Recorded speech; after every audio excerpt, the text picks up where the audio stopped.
அன்பான தோழர்களே, உலகத்துல நம்ம பார்த்திருக்கோம். வெள்ளம், புயல், இடி, மழை, காத்து இதெல்லாம் யாரையாவது தடுக்க முடியுமா? ராஜாவால தடுக்க முடியுமா? பிரைம் மினிஸ்டரால நிறுத்த முடியுமா? முடியாது. அதுதான் பைபிள் சொல்லுது. என்ன சொல்லுது? இயேசு கிறிஸ்து அந்த காலத்துல ஜனங்க பாவம் செய்ததுனால தண்ணீரை கொண்டு, மழையை கொண்டு என்ன பண்ணாலும் ஆண்டவர் அந்த உலகத்தையே அழிச்சாராம். அந்த அந்த காலத்துல இருந்த ஜனங்களை, நோவாவின் காலம். ஆனா ஆண்டவருடைய கிருபை நோவாவின் மேல இருந்ததுனால அவருடைய குடும்பம் மாத்திரம் காப்பாற்றப்பட்டிருக்கு. இயேசு கிறிஸ்து சங்கீதக்காரர் சொல்றாரு 29, தண்ணீர்கள் மேல அமர்ந்திருக்கிறாராம். கிராவிட்டி, நம்ம புவியீர்ப்பு தன்மை அதெல்லாம் படிக்கிறோம். அதுக்கு எதிராக இயேசு கிறிஸ்து எது மேல உட்கார்ந்து, யாராவது உட்கார்ந்துக்கிறாங்களா இந்த உலகத்துல? தண்ணீர்களை மேல உட்கார்ந்து கண்ட்ரோல் பண்றாங்க. எல்லா உலகமும் கண்ட்ரோல்ல இருக்கும்.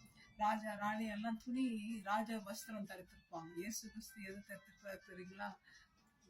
Honour, power, glory, strength, majesty இதைத்தான் வச்சு அவர் உடைய தடுத்திருக்கிறாருன்னு சொல்றார் பைபிள். அது மாத்திரம் இல்ல, பாவம் செய்ததுனால சோதம் குமார் ஆண்டவர் அக்னி ஸ்தம்பங்களாம் நெருப்பு குழம்புகளை அனுப்பி, பிரிம்ஸ்டோன் அனுப்பி அழிக்கிறாருங்க. இன்னும் நீங்க போய் பார்க்கலாம், அந்த பிளாக் சி பக்கத்துல அந்த மண்ணெல்லாம் சல்ஃபர் இருக்குன்னு சொல்றாங்க.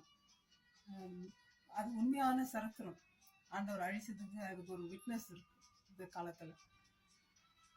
பெண் மான்களை அவருடைய சத்தம் என்ன பண்ண ஈன பண்ணுதான், அவ்வளோ பவர்ஃபுல். வனாந்திரத்தை அதிர செய்கிறது ஆண்டவருடைய சத்தம். ஆண்டவர் இருக்கிற ராஜாதி ராஜாக்கெல்லாம் ராஜா, ராஜாதி ராஜா, கத்தாதி கத்தா. அவருடைய ராஜ்யம் அழிவே கிடையாது. ஒரு ராஜா வந்தா இன்னொரு ராஜா வரலாம், அழிஞ்சு போயிடலாம், செத்து போயிடலாம், மர்டர் பண்ணிடுறாங்க. ஆனா இயேசு கிறிஸ்துவின் ராஜ்யம் என்றென்றைக்கும் நிலைத்திருக்கிற ராஜ்யம், வரப்போகிற ராஜ்யம். ஆண்டவருடைய பவருக்கு எதிர்க்கா எந்த பவரும் இல்லைங்க. ஒன்றும் பண்ண முடியாது. அவ்வளோ பவர் வச்சுருக்கார். கொஞ்சம் ரீசார்ஜ் தான் பண்ணிக்கங்களா ஆண்டவர்கிட்ட, நம்மளும் கொஞ்சம் பவர் வாங்கிக்குவோம். அதான் ஆண்டவர் சொல்றார், நான் செஞ்ச அதிசயங்களோடு அதிகமான அதிசயங்களை நீங்க செய்வீங்கன்ற. அப்படி செய்யணும்னு ஆசையா இருக்கா? வாங்க ஆண்டவரத்துல போவோம். நம்ம பேட்டரி எல்லாம் வீக்கு. நம்ம பேட்டரி எல்லாம் சார்ஜ் பண்ணாலும் ட்ரெயின் ஆகிட்டே இருக்கும். ஆனா ஆண்டவருடைய பவர் என்னைக்குமே ட்ரெயின் ஆகுது இல்லைங்க. வாங்க போலாம், சார்ஜ் பண்ணுவோம், பிளக் பண்ணுவோம் எவ்ரிடே அவர்கிட்ட.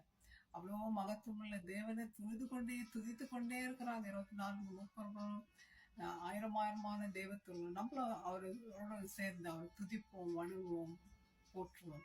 Bye bye my friends. God bless.